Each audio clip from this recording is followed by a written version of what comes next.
saja saya record. Oke, nah di pertemuan hari ini saya ingin bahas, jadi gini, pertemuan hari ini saya rencanakan 2 sesi ya. Jadi sesi pertama saya akan nerangin tentang sekuen, nanti sesi kedua kalian akan mendesain secara mandiri. Jadi tema yang sudah kalian usung itu, saya kepingin teman-teman langsung mengimplementasikannya ke desain. Ya. Nah, nanti teman-teman bisa gambar langsung di Enterprise Architect gimana kurang lebih hasilnya. Ya, nanti minggu depan kita atau besok lah ya, besok kita lihat bareng-bareng. Oke, kita mulai. Ini kita bikin sekuen, berarti kita klik model ya, add package ya. Seperti biasa, kita bikin sequence diagram ya. Nah, di sini sequence diagram ini teman-teman, ini kita klik package-nya, kemudian kita klik new diagram. Kita bikin satu-satu ya, UML behavior, kemudian sequence, kita klik OK. Nah, kalau sudah sequence diagram ini kita rename dulu ya. Double klik bisa, kalau enggak ya klik kanan properties. Nah, klik kanan properties, kita lihat di sini kita ingin buat SD untuk login ya, menu login ya. Ini kita ngikutin yang sudah studi kasus yang teman-teman dari Ponpes untuk KP ya. Login ya, SD login ya, ini kita double klik. Nah, di sini ada beberapa notasi ya, beberapa simbol yang harus kalian pahami betul. Itu ada di toolbox, itu ada interaction ya, ada aktor ya, boundary, control, entity. Yang sering kita pakai itu berarti berapa? 4 ya, aktor, boundary, control, entity. Kemudian interaction relationship-nya itu ada message dan self message yang akan kita pakai. Selain itu teman-teman bisa menggunakan itu nanti di next ya, artinya di tahapan berikutnya. Tapi kalau di awal kita akan menggunakan di interaction-nya kita pakai 4 ya, aktor, boundary, control, entity, dan di relationship-nya kita pakai message dan self message. Nah, Pak, bedanya apa semua? Jadi gini, kalian perhatikan ya, saya akan katakan ini sekali dan tidak akan saya ulang. Kalau kalian mau dengar ulangannya nanti di rekaman. Boundary ya, kalau aktor itu kalian pasti sudah paham semua ya, aktor ya. Nah, kemudian kalau boundary itu ibaratnya gini, sesuatu yang bisa bersentuhan langsung dengan pengguna atau dengan manusia ya, sesuatu yang bisa berinteraksi atau bersentuhan langsung dengan manusianya. Misalkan begini, kalian masuk ke mesin ATM ya, kotak kartu maupun tombol yang untuk mencet PIN itu boundary-nya. Kotak uang yang bisa kalian narik duitnya atau ambil duitnya itu boundary.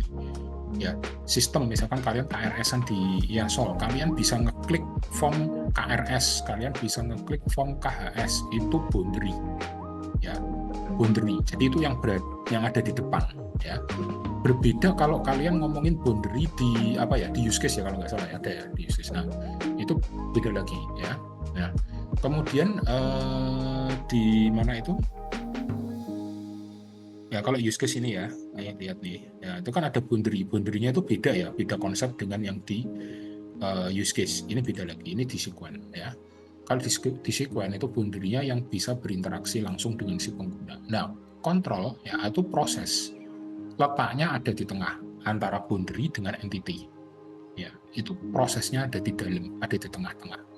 Nah, Pak, relasi apa yang boleh terjadi antara boundary dengan kontrol ya, atau misalkan gini, ini saya jelaskan dulu sampai selesai ya. Nah, entity itu gampangannya database-nya ya. Sebetulnya saya ngomong database itu salah teman-teman. Kenapa? Karena memang entity itu kan entitas ya, jadi suatu kelompok unik ya, yang unik. Nah, entitas itu ya bisa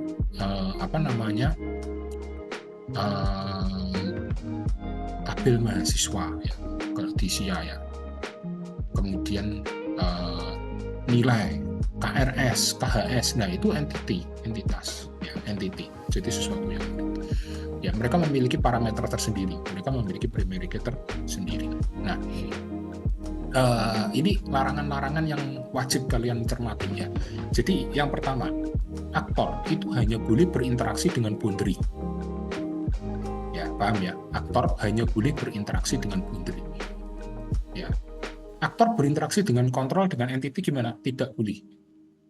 Ya, meski secara teknis aktor itu bisa berinteraksi langsung dengan entitas, entity. Kok bisa Pak? Ya namanya tembak database. Tapi kan nggak begitu caranya. Itu kan cara yang nggak benar ya, cara yang ilegal. Nah, kemudian boundary itu hanya boleh berinteraksi dengan kontrol. Demikian pun sebaliknya, kontrol hanya boleh berinteraksi dengan kontrol itu bisa berinteraksi dengan entitas dengan boundary. Jadi arahnya dua bolak-balik ya. Nah, tapi boundary itu hanya boleh berinteraksi dengan kontrolnya saja atau dengan prosesnya saja. Ya, kalau proses atau kontrol itu boleh berinteraksi dengan boundary maupun dengan entity. Ya. Entity itu tidak boleh berinteraksi dengan aktor maupun dengan boundary. Entity itu hanya boleh berinteraksi dengan yang namanya kontrol atau proses, ya. Nah, ini kita langsung masuk ke contoh saja. Jadi teman-teman nggak bingung, ya. Nah, ini aktor ya. Kita masukkan ke sini. Aktornya siapa? Misalkan admin, ya. Kita ketik admin. Kemudian di sini ada menu login, ya. Boundary, menu login. Nah, menu login ini teman-teman, menu login ini kan bisa berinteraksi dengan si aktornya, ya kan? Adminnya bisa input username, bisa input password. Nah, berarti itu boundary, ya. Terus kita gambar dulu sampai selesai. Ada namanya kontrol. Apa nih? Proses memvalidasi username dan password, ya. Memvalidasi username dan password, ya. Nah, kemudian apalagi di sini ada namanya entity, ya. Entity-nya entity apa? Misalkan kita buat entity-nya entity login, ya. Nah, terus ada lagi boundary satu lagi, menu utama, ya. Pak, kenapa kok ada boundary menu utama? Ya kan kalau loginnya sukses dia kan menampilkan menu utama, ya. Nih, kalau kalian save pakainya yang save current diagram atau pakai Ctrl S ya bisa. Oke, kita masuk yang pertama, admin ya. Masuk ke menu login, tarik ke menu login, ya. Pesannya apa? Ya, memasukkan username dan password, ya. Jadi admin memasukkan username dan password menggunakan subjek, predikat, objek, ya.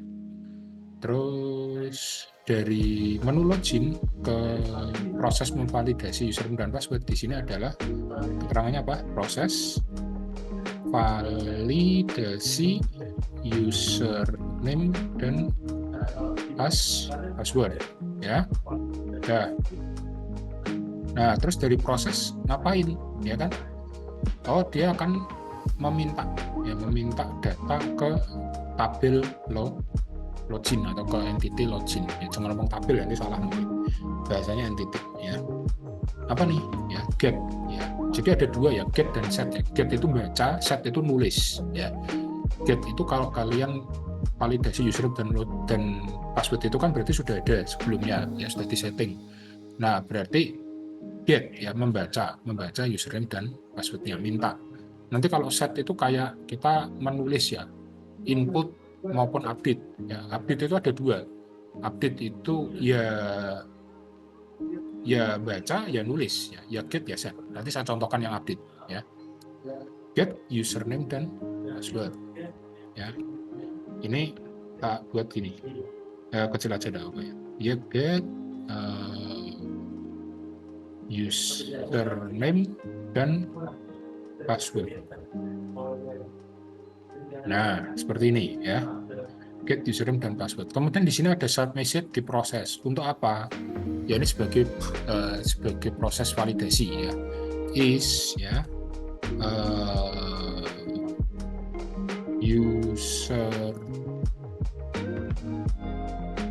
username dan password valid, ya. Kalau username dan password valid gimana teman-teman ya? Nah, di proses ini akan memberikan ini nggak nyampe ini, akan memberikan atau akan menampilkan ke menu utama ya. Nih, menampilkan menu utama. Udah, ini ya. Nah, kalau sudah seperti ini kita cek lagi ya. Admin memasukkan username dan password ke menu login, ya, menu login. Dia melakukan proses validasi username dan password ke proses memvalidasi username dan password ya. Kemudian melakukan verifikasi ke entitas login, dan tanya dulu get username dan password. Nah, kemudian di sini kalau passwordnya valid, password dan username valid, dia akan menampilkan menu utama yang menampilkan proses. Nah, ini kan kalian bisa lihat ya di sini ya. Boundary itu tidak pernah berinteraksi langsung dengan entitas. Ya. Proses itu tidak pernah berinteraksi langsung dengan admin. Ya. Jadi kalau kalian gambar suatu saat ada admin panah langsung ke proses, itu pasti salah. Admin ada panah langsung ke login, itu pasti salah. Ya, meskipun secara praktek di lapangan bisa ya kan, kalau kita mengakses database secara langsung kan bisa, cuman kan nggak boleh gitu loh ya, aturannya kan nggak boleh. Nah, kemudian ini udah semua. Nah, ini untuk apa nih, sequence diagram login. Nah, gimana menggambarkan sequence yang lainnya Pak? Ya, coba ini kita coba untuk menu input data pengguna. Nah, ini yang tadi saya bilang. Dari nggak ada jadi ada. Berarti kalian menggunakan yang namanya set. Ya, oke. Caranya sama. Klik sequence diagram package-nya, kemudian klik new diagram, klik UML behavior, klik sequence, ya, kemudian klik OK.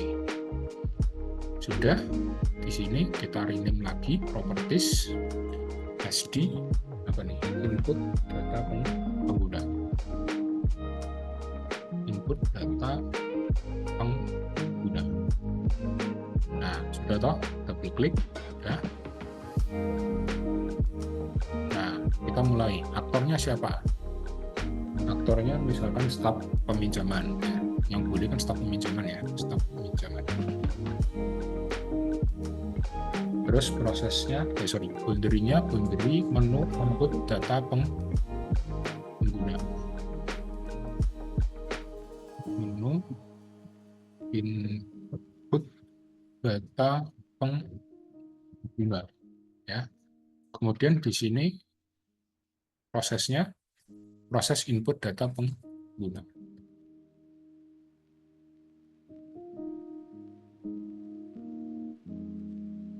Ya, sudah. Staff, aktornya staff, boundary-nya menu input data pengguna, prosesnya atau kontrolnya proses input data pengguna, entitasnya entitas pengguna, yang anggap aja tabelnya tabel pengguna, ya. Kemudian beda ya. Nah, kita coba. Yang pertama, ya, start peminjaman ke menu input data pengguna. Ya, Pak, boleh nggak dibuat 2 kali atau dibuat istilahnya step by step ya. Memilih menu input data pengguna dulu, Pak. Menu input data pengguna. Jadi milih menu input data pengguna dulu ya. Kalau sudah ya, baru message ya. Yang kedua, memasukkan data pengguna. Ya, ini asumsinya masih baru ya, belum pernah minjem, belum ada data penggunanya, kita membuat data pengguna baru. Memasukkan data pengguna. Ya. Nah, Pak, dikasih parameter boleh enggak? Boleh. Ya, parameternya apa? Misalkan ID pengguna, ID _ pengguna. Nah, Pak, parameter itu apa, Pak? Ya, apa ya? Ya kalau saya bilang sih kayak primary key gitu ya, parameter. Kayak kalian, mahasiswa parameternya apa? NIM. Ya, dosen parameternya apa? Ada yang bilang NRP, ada yang bilang NIDN, saya nggak ngerti, beda-beda ya. Maksudnya beda institusi, beda aturan ya. Nah, kalau tempat kita tuh biasanya nggak pakai NRP, makanya NIDN gitu. Jadi NRP ada sendiri di kepegawaian maupun NRP ada sendiri di kepegawaian. Tapi kalau kita biasa dokumentasi pakainya NIDN gitu. Nah, nanti ini menentukan ID penggunanya. Oke, lanjut. Habis itu ngapain ya kan? Dari menu ke proses. Ya, proses input data pengguna kalau di sini ya. Proses input data pengguna. Nah, ini ya. Terus lanjut ngapain? Ke sini ya, ke pengguna, ke entitas. Apa nih? Set data pengguna.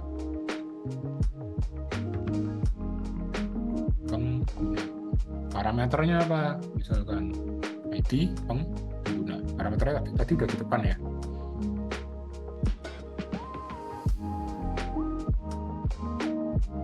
Nah, kalau kalian misalkan di sini bertanya ya, nah ini ID pengguna ya, kok bisa stop peminjaman memasukkan ID pengguna? Ya kan? Di sini kan memasukkan data pengguna dengan parameter ID pengguna. Ya kan? Mungkin kalian bertanya nih, loh Pak, masih baru kok punya ID pengguna? Maksudnya begini teman-teman, ketika kita meng-create data baru, ya, ID pengguna itu tidak bisa diinput secara manual, melainkan secara otomatis tergenerate by system. Ya, misalkan gini teman-teman, ini untuk kasus yang ID pengguna yang otomatis di-generate oleh sistem ya. Jadi ketika kita mengklik tipe penggunanya, dosen, pendik, tenaga kependidikan atau mahasiswa. Kadang ya, kalau mahasiswa itu kan ID penggunanya dimasukkan ke NIM. Ya, seperti kalau kalian anggota perpustakaan itu kan nggak bikin ID anggota baru, tetapi menggunakan NIM, ya kan? Dosen sekarang menggunakan NIDN, bukan ID dosen sendiri, ya. Kemudian tendik, nah kalau tendik pakai NRP, ya. Nah, kurang lebih seperti itu teman-teman ya. Jadi ID penggunanya ini tergantung kebijakan dari masing-masing institusinya. Kalau institusinya mengatakan ini di-generate otomatis by sistem ya monggo. Tapi kalau tidak kan berarti nginputin yang baru kan. Nginputin berdasarkan misalkan kalau NIDN ya dosen pakai NIDN ya pakai NIDN, ya staff pakai NRP pakai NRP, mahasiswa pakai NIM ya pakai NIM, ya kurang lebih seperti itu. Nah, kalau sudah semua, ya sudah set data pengguna dalam kurung ID pengguna, di sini dari proses ke ini apa? Menampilkan hasil. Kan hasil. Nah, jadi ibaratnya kalau kalian selesai menginput, ya kan, inputan Anda sukses atau input data pengguna sukses. Nah, ini menampilkan hasil. Entah hasilnya seperti apa ya, itu tergantung desain kalian. Ya, kurang lebih seperti itu. Oke, sampai di sini dulu teman-teman. Apakah ada yang ingin ditanyakan? Silakan. Sebelum saya lanjutkan ya, ada yang masih bingung dan kita login udah, input data pengguna sudah, terus apa lagi ya? Nah, ini akan saya contohkan untuk melihat data pengguna. Jadi kasusnya kita mau ngecek data pengguna, ya. Nah, oke. Di sini sequence diagram, ya. Kita klik add package, add new diagram, ya, behavior sequence. Kita klik OK, ya. Terus kita rename dulu, ya, SD. Teman-teman mau tambahin 01, 02, 03 biar urut, silahkan ya. Menu data pengguna. Melihat data pengguna. Ya, ini biar teman-teman nggak bingung. Sudah? kita pilih aktor, ya. Aktornya siapa nih? Dalam hal ini admin, ya, yang dicontohkan admin. Ya, sini boundary-nya apa nih? Menu data pengguna, menu data pengguna. Kemudian kontrolnya apa? Proses melihat data pengguna. Proses melihat data pengguna. Nah, ini apa namanya, desain ini sudah ada ya, artinya teman-teman kalau tanya Pak ini studi kasus dari kerja praktek teman kalian, maksudnya ya, satu angkatan kalian, ya benar, ini dari apa namanya, dari teman-teman kelas pondok pesantren ya. Jadi ini mereka bikin sistem yang namanya sistem inventory, sistem peminjaman sama sistem monitoring. Nah, ini yang kena yang peminjaman ya. Oke. Kemudian satu lagi entitasnya adalah entitas pengguna. Ya, nah, nih lihat. Admin ngapain ke menu data pengguna? Pak, boleh nggak ditulis langsung? Ya, memilih kayak tadi yang input itu kan memilih menu input data pengguna, terus inputin data pengguna, ya kan? Apakah boleh langsung ditulis satu garis saja kemudian langsung ditulis menginput data pengguna? Boleh, teman-teman, ya. Tapi supaya teman-teman lebih jelas, itu teman-teman tulisnya satu persatu. Jadi seolah-olah dari home kalian ngeklik menu input data pengguna. Terus habis itu baru kalian muncul formnya, kalian isi. Nah, kurang lebih seperti itu. Ya, dan ini tinggi rendahnya anak panah, teman-teman, itu kayak waterfall ya, kayak air terjun. Jadi semakin dia rendah, jadi itu apa istilahnya,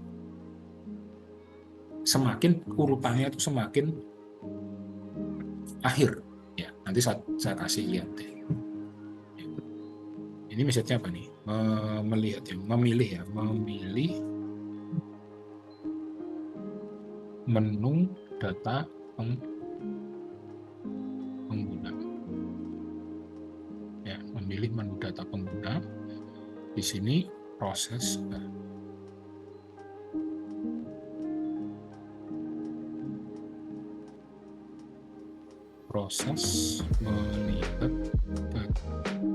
melihat data pengguna.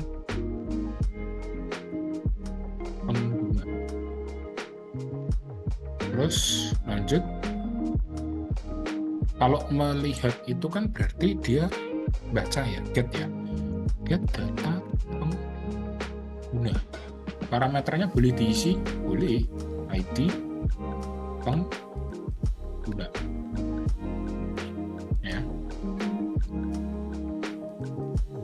Nah, Pak, kalau misalkan proses melihat data pengguna ini dikasih parameter, boleh nggak di depan sini? Seandainya gini, sudah diketahui apa namanya, Pak Step mau dicari datanya nih, Step itu NID-nya berapa, ya kan? Teman-teman bisa mencari berdasarkan parameternya. Jadi di sini juga boleh diisi ID pengguna. Ya, sekali lagi ID pengguna jangan dibuat perdebatan, harus bagaimana itu tergantung dari institusinya masing-masing ya, mensyaratkan ID pengguna itu menggunakan apa. Nah, kalau sudah di sini get ya, tampilkan hasil. Admin memilih menu data pengguna ya, di menu data pengguna. Terus proses melihat data pengguna ya, get data pengguna, parameternya ID ya, tampilkan hasil ke menu data pengguna ya. Nah, mungkin dari desain ini teman-teman ya, teman-teman ada yang berpikir, Pak, memilih menu data pengguna itu kan kalau kita mengikuti dari desain yang sebelumnya, yang input data pengguna ya, itu kan dari menu ya, dari menu home, misalkan dari home kita ngeklik menu melihat data pengguna. Nah, di situ baru muncul form data pengguna atau istilahnya tampilan data pengguna. Terus kita baru ngetikin ID pengguna atau nama. Jadi search-nya by nama atau by ID misalkan ya. Nah, berarti harus ada satu proses lagi Pak di sini. Sorry, ada satu relasi lagi Pak di sini. Ya. Bisa jadi, tapi ini dibuang ID penggunanya. Ya. Dan perhatikan ini tinggi rendahnya anak panah itu menunjukkan bahwa proses yang paling bawah itu adalah yang paling terakhir ya teman-teman ya. Yang paling tinggi, yang paling atas itu yang paling pertama kali dilakukan. Jadi kayak baca apa ya? Kayak kita baca tulisan gitu kan. Kita baca kan dari kiri ya teman-teman ya. Dari kiri ke kanan, balik lagi, dan seterusnya ya. Kan kita nggak nulis dari kanan kan gitu loh. Nah gitu ya. Nih. Tambah lagi Pak, boleh bisa disisipkan ya di sini mencari data pengguna misalkan.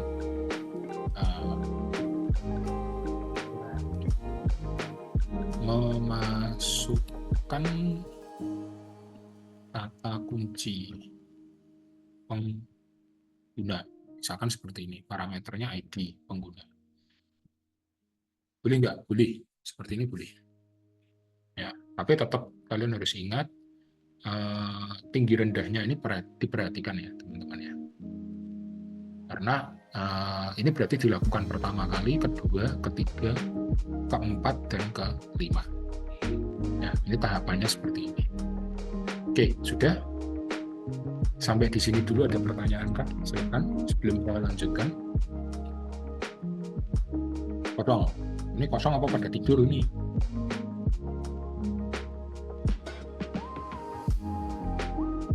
Oke, saya kasih contoh yang paling sederhana lagi, logout. Ya, nanti habis ini saya akan kasih contoh yang menu pengembalian barang. Ya, mudah-mudahan zoom-nya masih cukup. Ini tinggal berapa menit? Tinggal 8 menit. Ya, oke, kita coba untuk logout. Ya. Sequence diagram, package-nya kita klik, kemudian kita klik new diagram, UML behavior, sequence, kita klik OK, ya.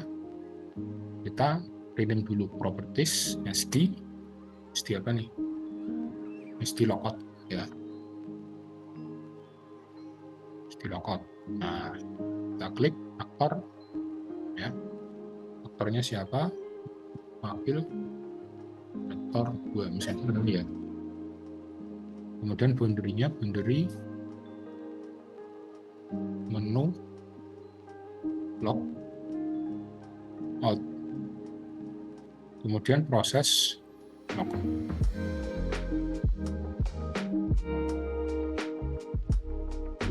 Terus di sini nanti boundary lagi menu sini.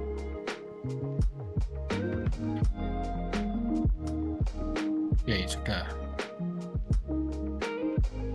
Barik 2 ke menu logout, dia ngapain? Memilih menu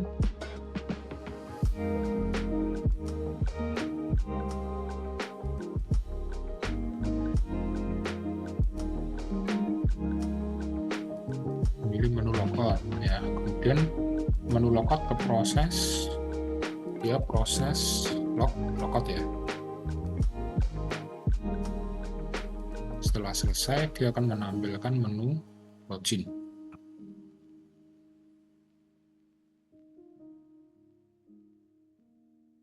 Nah. Oke, sudah Pak? Yes, sudah betul ya. Jadi dari aktornya memilih menu logout, proses logout, dan setelah selesai akan menampilkan menu login. Ya, toh cepet kan? Kita bikin berapa ini? Bikin 3 sequence, 4 sequence itu tidak ada 45 menit ya. Ini masih sisa 5 menit sekian detik. Gitu teman-teman. Nanti yang untuk sequence diagram menu pengembalian barang ya, itu akan saya bahas di sesi berikutnya. Oke, ada pertanyaan kah? Silakan teman-teman.